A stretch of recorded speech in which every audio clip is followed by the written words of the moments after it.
I've had enough.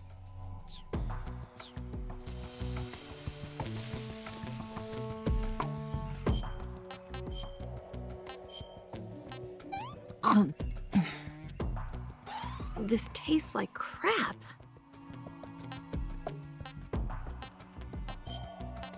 Oh, yuck.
Snake, the lake is just over that cliff. Eva should be able to climb it if you help her. Keep her close to you.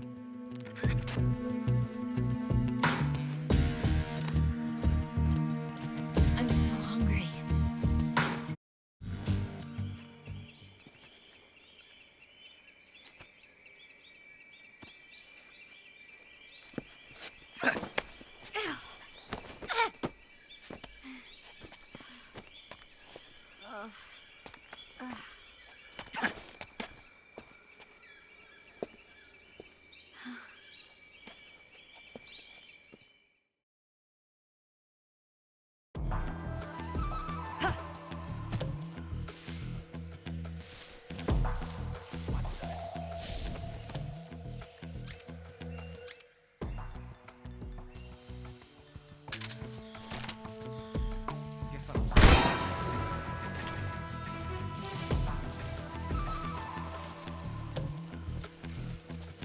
I saw something. What's wrong? Huh? Who's that?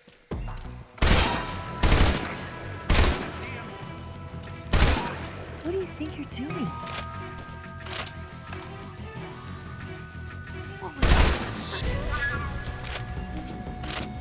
Are you trying to kill me?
What did you give me?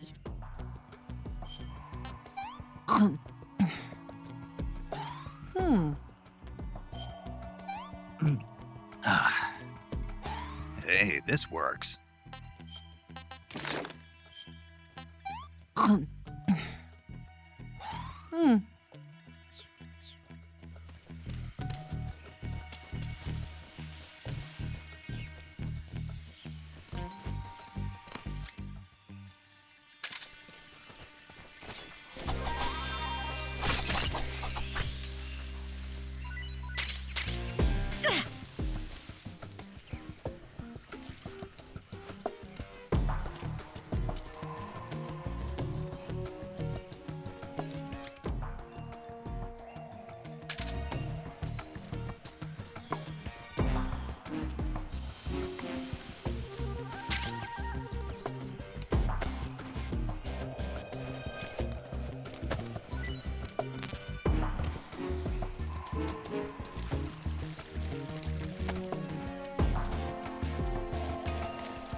I'm so hungry.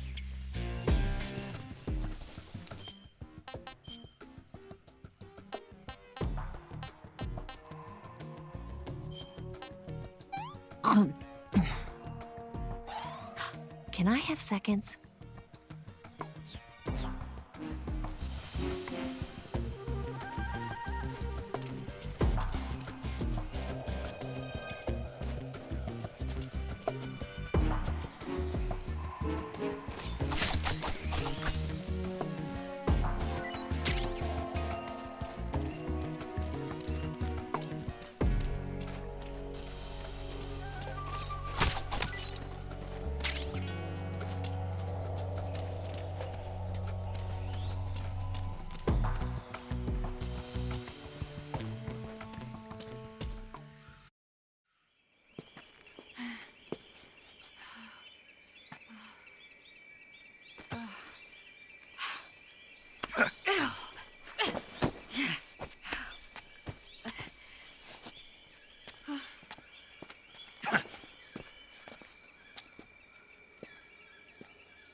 Come on, Snake.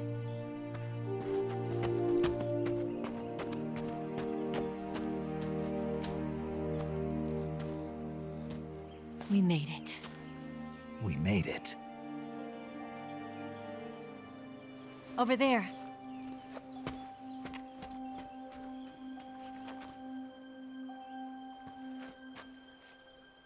It's the boss, isn't it? I'll go get the wig ready to take off. Right. I'll leave you two alone. But come back in one piece, okay?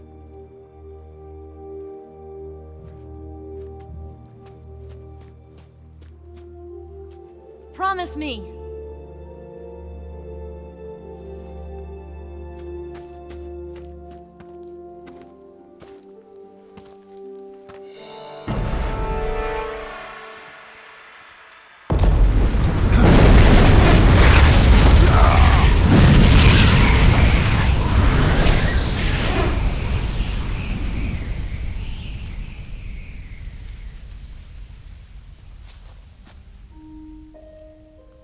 Life's end. Isn't it beautiful? It's almost tragic. When life ends, it gives off a final lingering aroma. Light is but a farewell gift from the darkness to those on their way to die. I've been waiting, Snake, for a long time. Waiting for your birth, your growth, and the finality of today. Boss. Why are you doing this? Why? To make the world one again. The world used to be whole. But with the end of the Second World War, the philosophers began to fight amongst themselves, and the world was torn apart. The Cobras, my comrades who trained and fought alongside me, were torn apart as well. The foibles of politics and the march of time can turn friends into enemies just as easily as the wind changes. Ridiculous, isn't it? Yesterday's ally becomes today's opposition. And this Cold War? Think back. When I was leading the Cobras, America and Russia were fighting together. Now, consider whether America and Russia will still be enemies in the 21st century. Somehow I doubt it. Enemies change along with the times, the flow of the ages, and we soldiers are forced to play along. I didn't raise you and shape you into the man you are today just so we could face each other in battle. A soldier's skills aren't meant to be used to hurt friends. So then what is an enemy? Is there such a thing as an absolute timeless enemy? There is no such thing, and never has been. And the reason is that our enemies are human beings like us. They can only be our enemies in relative terms. The world must be made whole again. The philosophers must be reunited. I will devote my skills to that purpose. And with the Colonel's money, I will achieve that end. Just as I once created the Cobras. They are my family. I may no longer be able to bear children, but I still have a family. It was November 1st, 1951. I was in the Nevada desert participating in atomic testing. The name Nevada is derived from Spanish, covered in snow, white as snow. And snow is exactly what I saw in that Nevada desert. It froze my blood white. Snake, you were an atomic test subject, weren't you? On Bikini Atoll. That's part of the reason I was drawn to you. You and I are alike. We're both slowly being eaten away by the karma of others. We'll never have the chance to die peacefully of old age. We have no tomorrow. But we can still have hope for the future.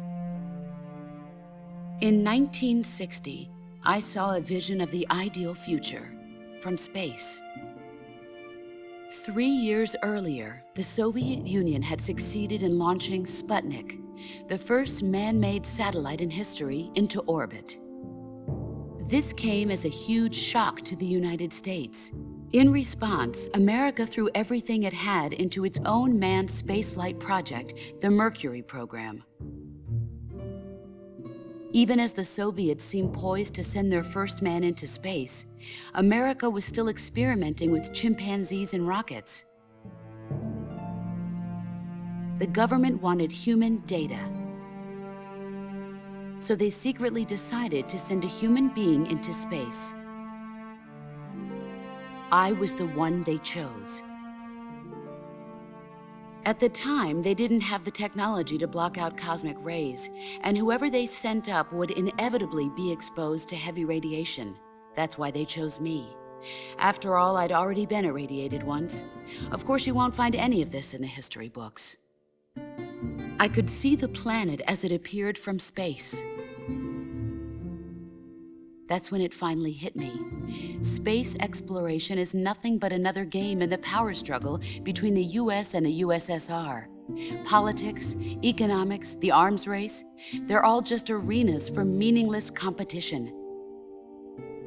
I'm sure you can see that, but the Earth itself has no boundaries. No East, no West, no Cold War. And the irony of it is, the United States and the Soviet Union are spending billions on their space programs and the missile race, only to arrive at the same conclusion. In the 21st century, everyone will be able to see that we are all just inhabitants of a little celestial body called Earth. A world without communism or capitalism, that is the world I wanted to see. But reality continued to betray me. In 1961, I was sent to Cuba, to Bahia de Cochinos. It was part of a CIA-sponsored invasion under the guise of taking Cuban exiles back to their country. But the US government betrayed them. Our weak-kneed president held back their air support. Defenseless, the exiles were annihilated by the Cuban army. All I could do was watch in silence. I was set up by the very country I'd sacrificed so much for, by the very government I dedicated my life to defending. I was driven from the surface world, and I went underground.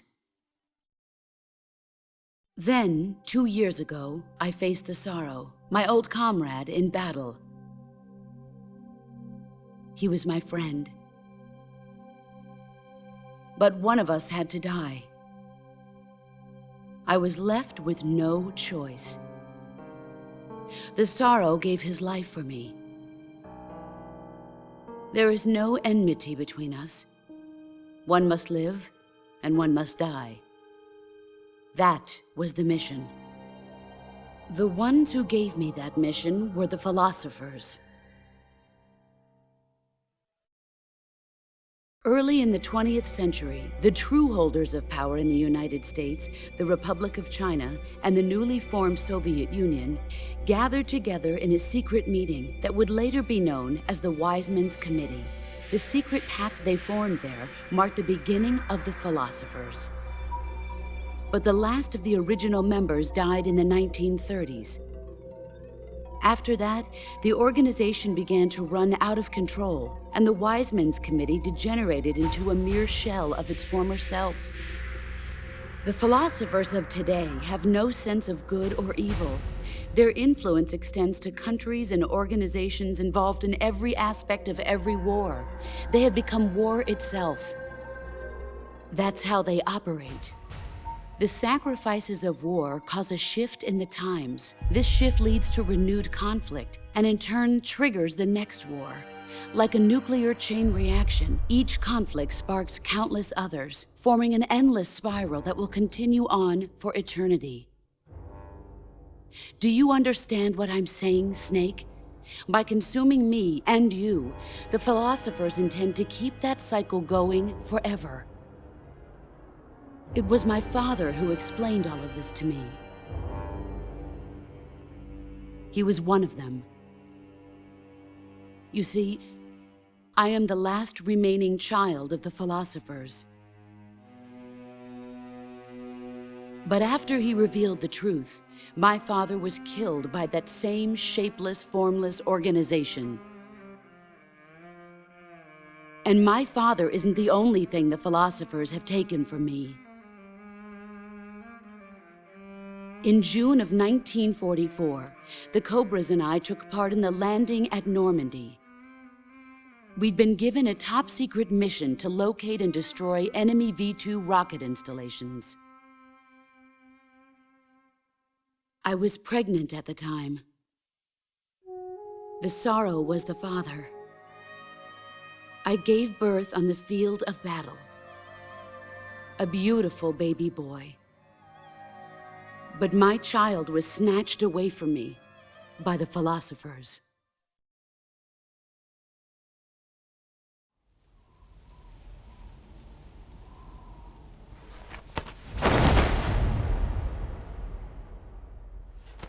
Look at this scar.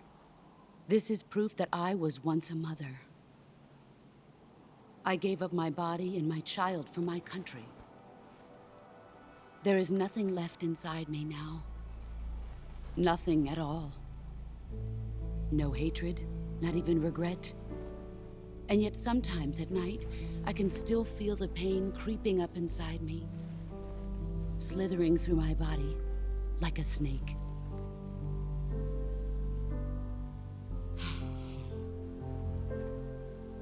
I've never talked this much about myself before. Thanks. Thanks for listening to me.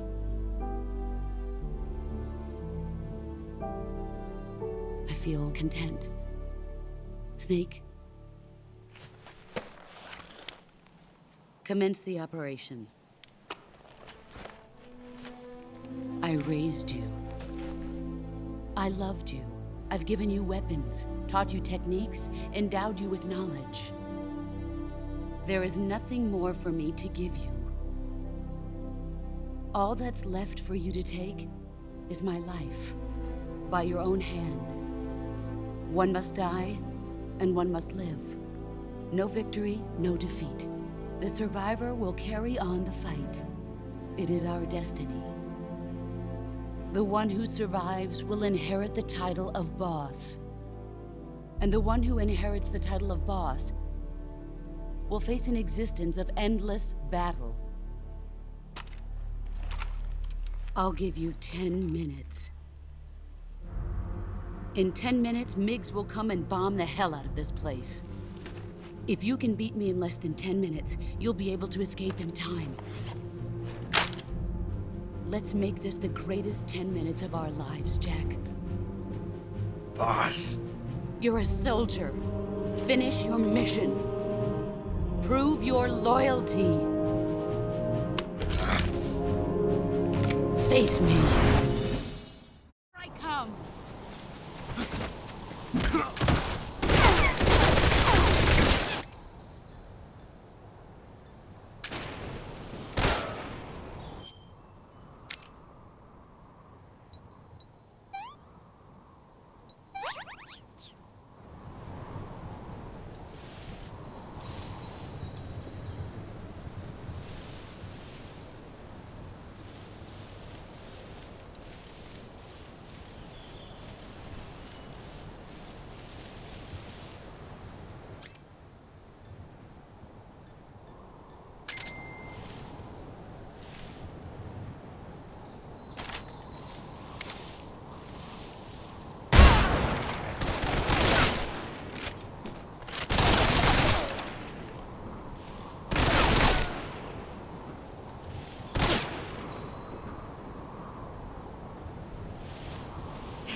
Where did you go?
Here I come.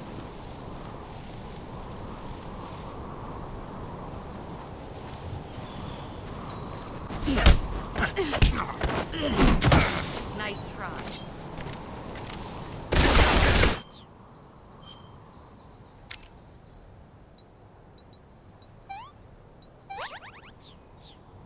Move or you're dead.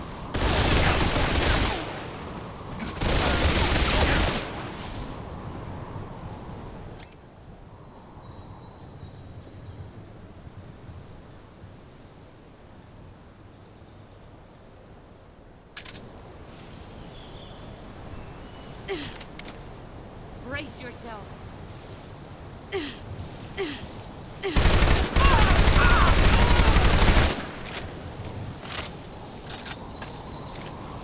Here I come.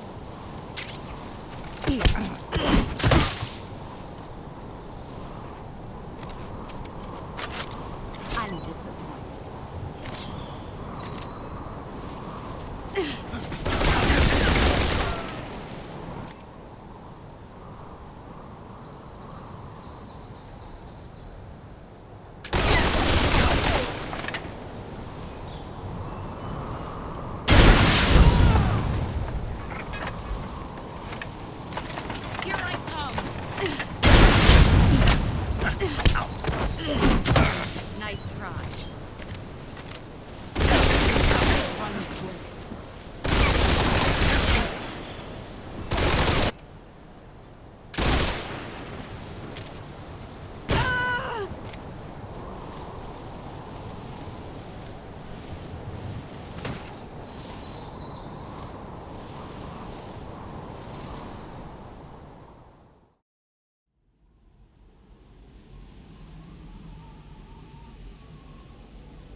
Take this. Keep it safe.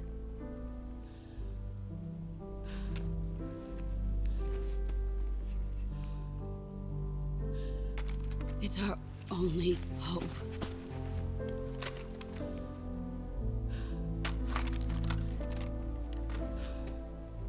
A patriot? Why are you giving me this? Jack. Or should I say, Snake. You're a wonderful man. Kill me. Kill me now. Do it.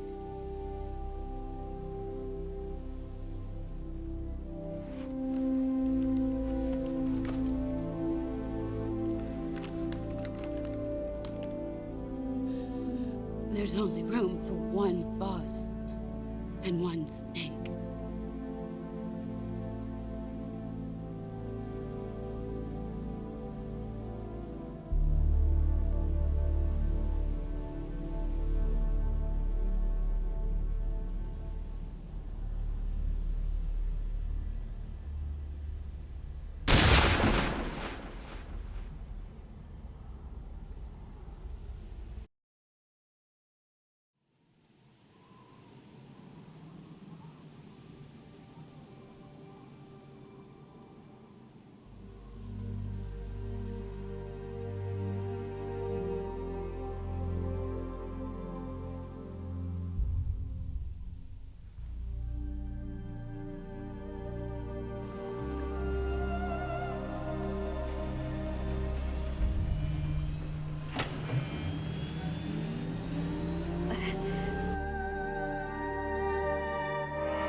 Ready to go, Snake?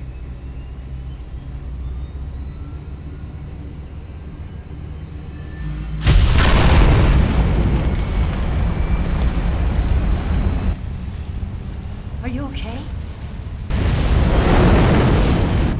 Snake? Yeah.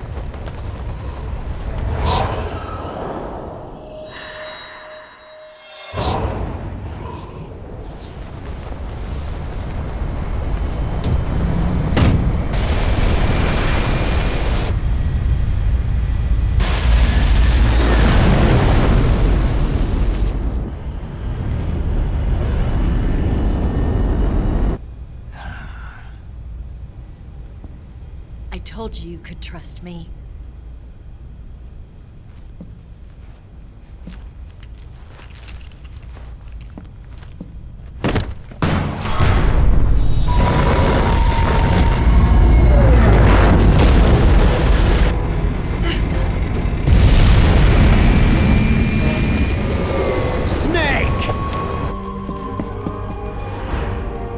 Ocelot!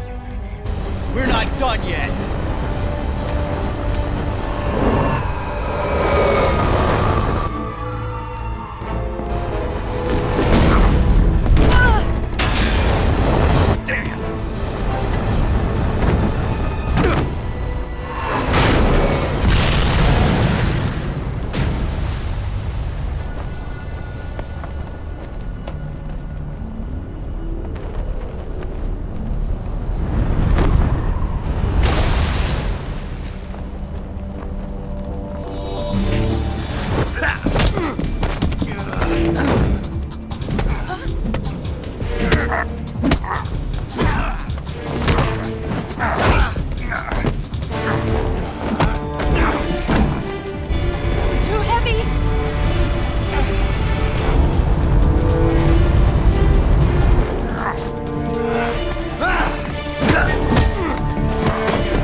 Snake, try to remember some of the basics of CQC.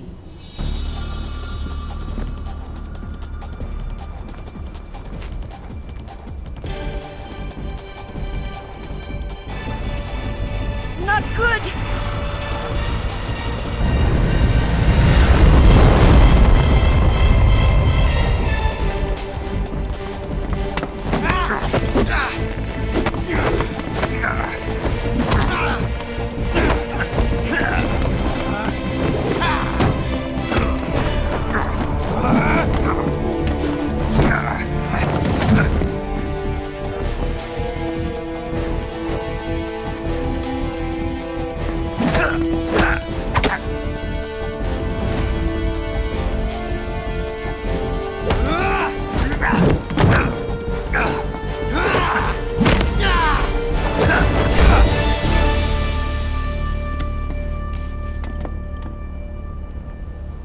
I picked up a few new moves.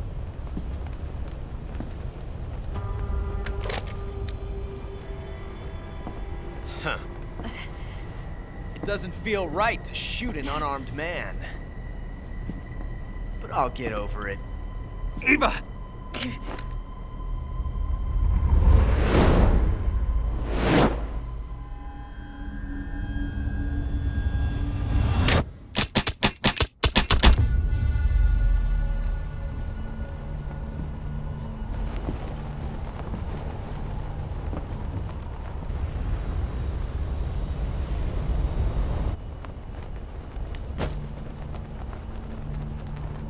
What do you say to one last showdown?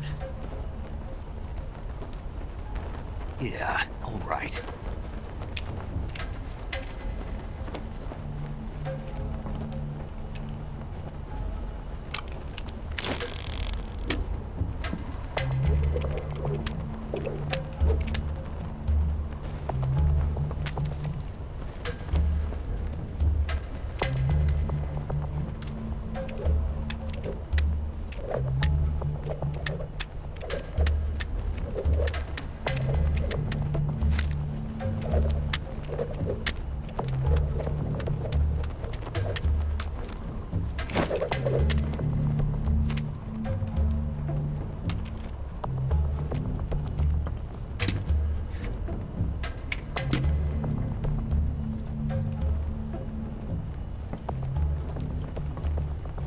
What's your name? Snake. No. Not that name. You're not a snake, and I'm not an ocelot. We're men with names. My name is Adamska. What's yours? John. Very well, John. Plain name. But I won't forget it.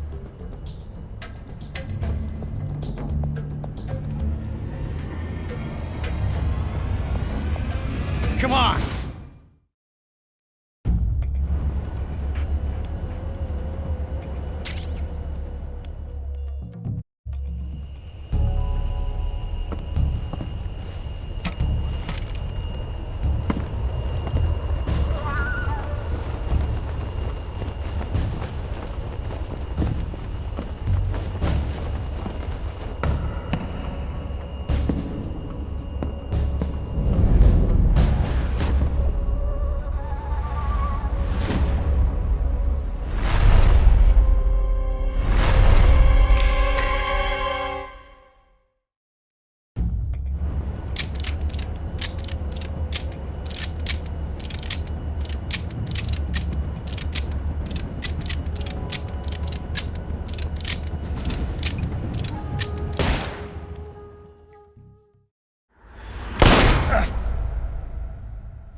It's a blank.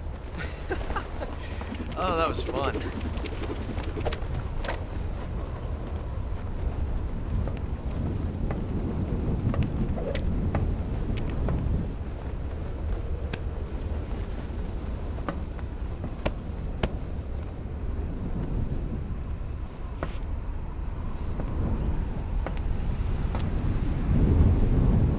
Until we meet again, John.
We made it. Yeah, we sure did.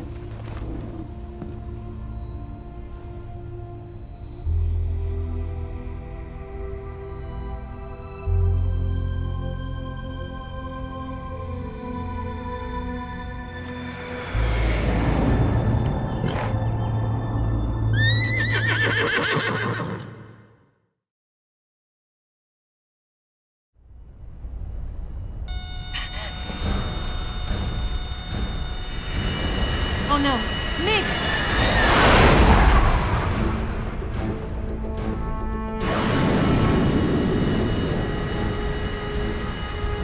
There's no way out! What are we gonna do? We've come too far to let them stop us now. Those things have got to be armed. It's no use. There's no way we can outmaneuver them.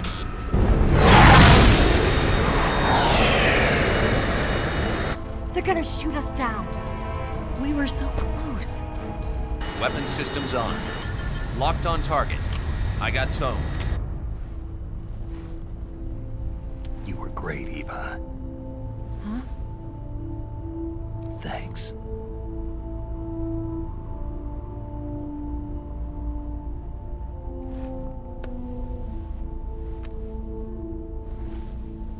Oak 19, this is Control. Stand by for a direct order from the chairman. Oak 19, return to base immediately. Do you read me? This is a direct order from Comrade Khrushchev. Return to base immediately. Oak 19, do you copy? Understood. Aborting mission. RTB. Look! The MiGs are turning back! Woo!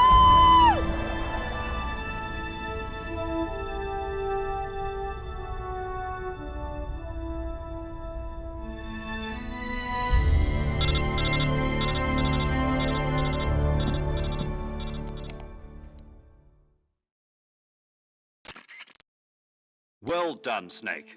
The MiGs disengaged. Most likely under orders from Khrushchev. Is this his way of helping us? Who knows?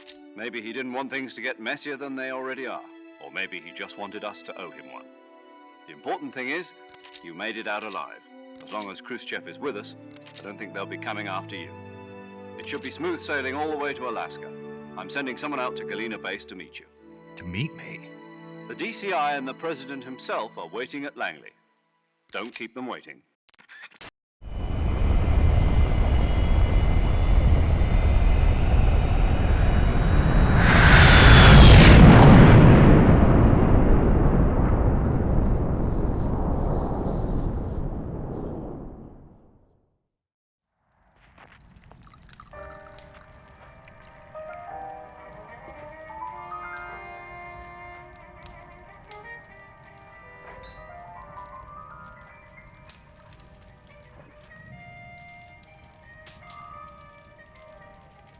So what are you going to do now?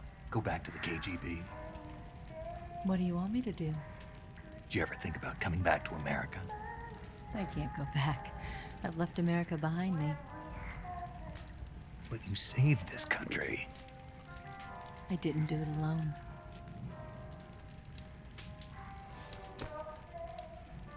And I still owe you a dinner.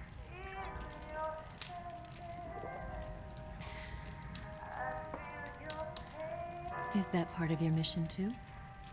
Or is it an order? Or is it an invitation?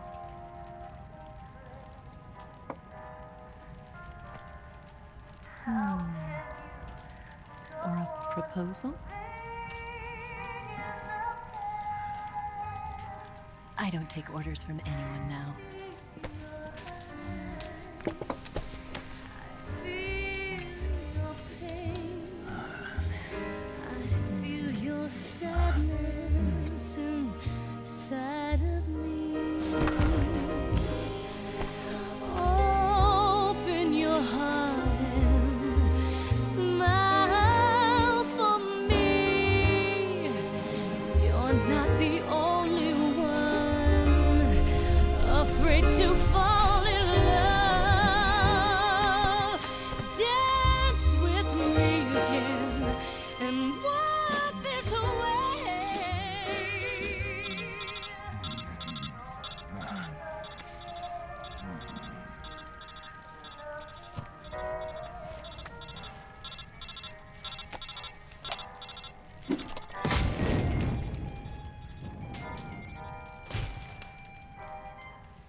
Scholars tell us that the first spy in history was the snake in the book of Genesis.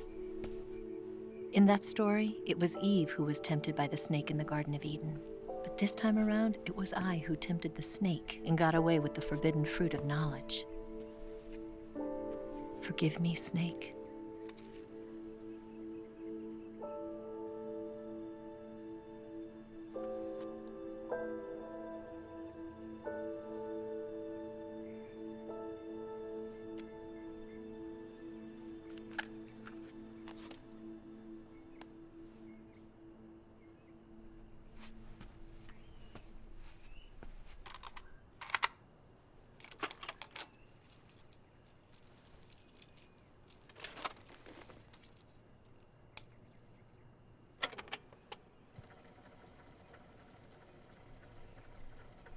Good morning, Snake.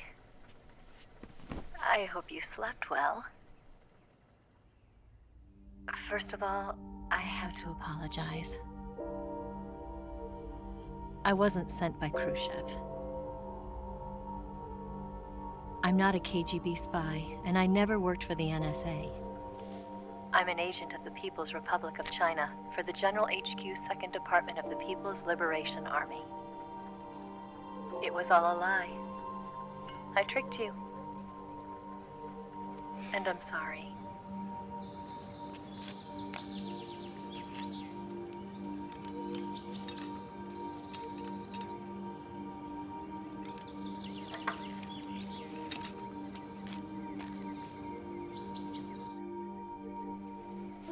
The philosophers still exist in China, too. You see, my mission was to find out where Volgan was hiding the philosopher's legacy and steal it. So I infiltrated his base as a KGB spy. The 2 NSA codebreakers who defected in 1960 were actually both men. The real Adam never showed up at the meeting place, saving me the trouble of having to eliminate him. I sneaked in by pretending I was Eva. And you and Sokolov and Volgan, you all believed me. The philosopher's legacy was originally held in common between the US, Soviet Union, and China. We couldn't let the Russians and the Americans take it all for themselves. The Chinese government had its eye on the legacy, too. I got the film containing the legacy, and also the nuclear missile launch data from the Shagohod. 5 years ago, the Soviet Union stopped supplying us with nuclear weapons technology. Since then, China's Liaodong easing, hydrogen bomb, and space rocket projects have fallen behind. But with this data, our country will be able to develop its own nukes. We'll create a deterrent force to rival those of the US and Soviet Union. Everything has gone according to plan, thanks to your help. I too am one of the philosophers. I'm an agent of the philosophers, a graduate of one of their charm schools. I was raised in a joint US-Soviet-Chinese facility to become a sleeper agent. This was before the war. Back then, they were collecting children from all over the world. As a result, I'm indistinguishable from a native-born American. So it didn't surprise me when you and Volgan couldn't tell the difference. But she knew right from the beginning. She knew because before the war, she was at one of the philosopher's schools too, as an instructor.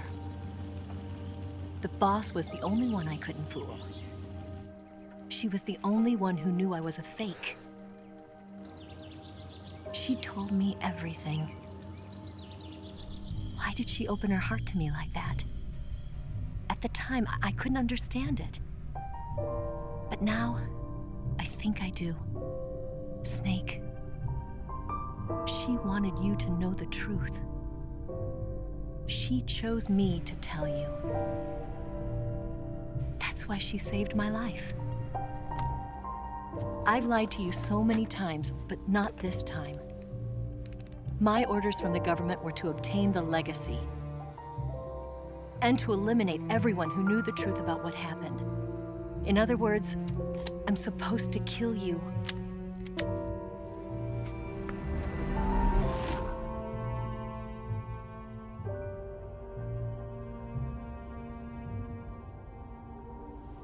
But I can't do it. Not because we loved each other. And not because you saved my life.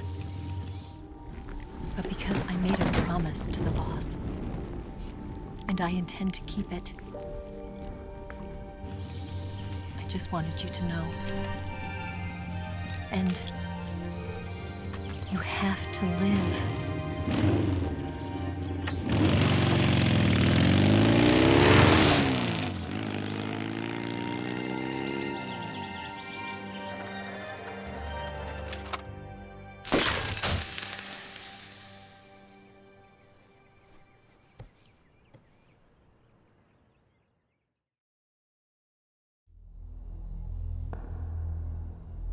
Snake, listen to me.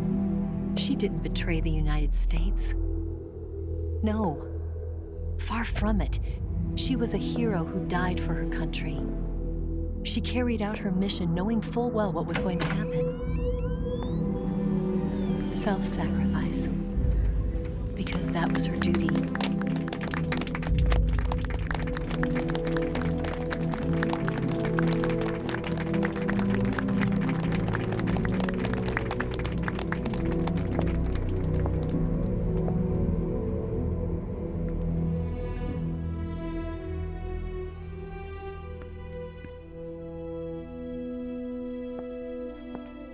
You are above even the boss.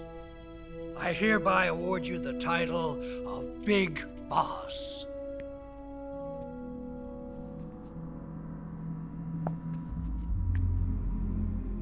You are a true patriot.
like him to handle our top secret sneaking missions for us.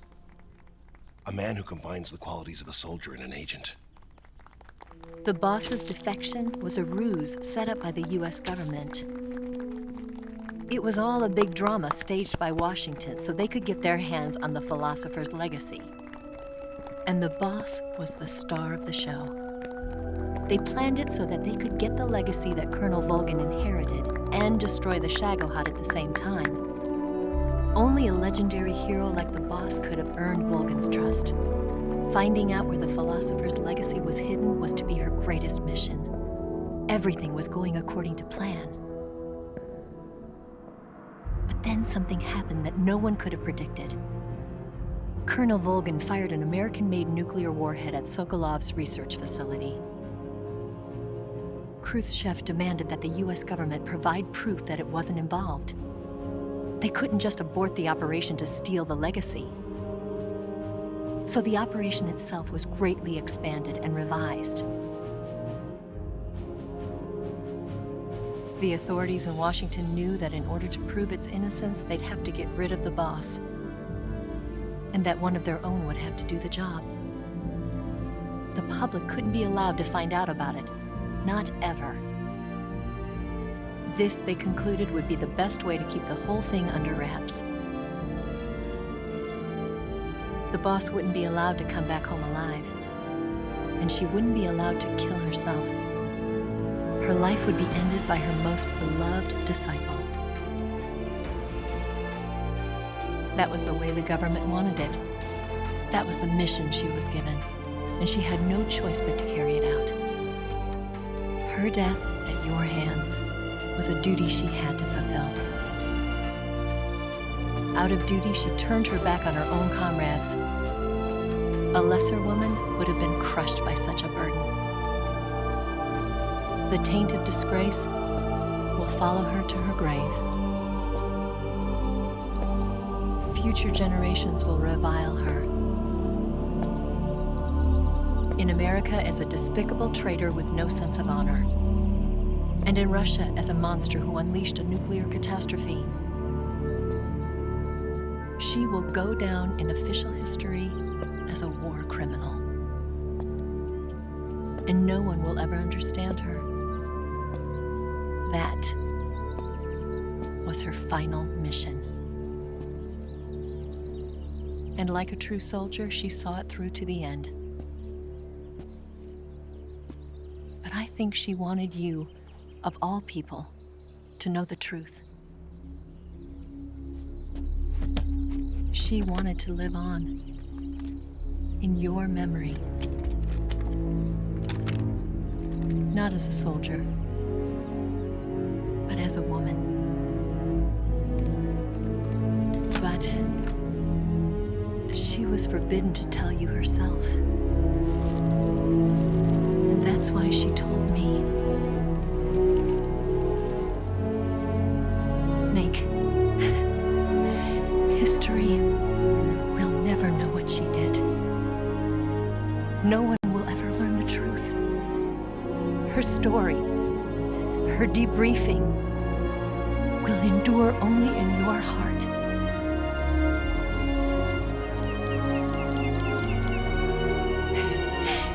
Everything she did for her country. She sacrificed her life and her honor for her native land. She was a real hero. She was a true patriot.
Yes, Grozny Grad and the Granin Research Facility have both been wiped out without a trace. I understand, sir, but they were necessary sacrifices. Yes, the CIA has taken care of the boss themselves. I believe the White House will be satisfied. Khrushchev is finished. Your time has finally arrived. Yes, the American president is relying on us to keep a lid on the whole affair. We've got him by the balls. It should make a valuable trump card in future negotiations. Yes, Chief Director, of course. I'll keep the KGB informed.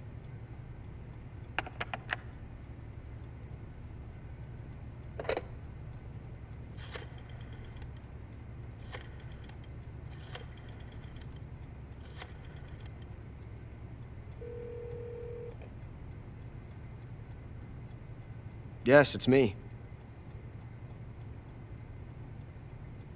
The boss has accomplished her mission. The philosopher's legacy is now safely with us, in America's hands.